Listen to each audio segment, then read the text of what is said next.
ত্রিপুরার খোয়াইয়ে ঐতিহ্যবাহী রথযাত্রা উপলক্ষে ভক্তদের উপচে পড়া ভিড় দেখা যায়।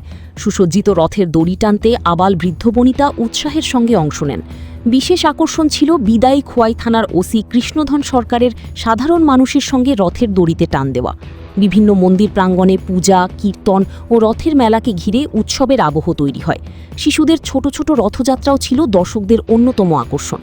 নিরাপত্তায় ছিল পুলিশের কড়া নজরদারি। সব মিলিয়ে ভক্তি, ঐতিহ্য ও সম্প্রীতির আবহে আনন্দঘন রথযাত্রা উদযাপিত হল খোয়াইয়ে।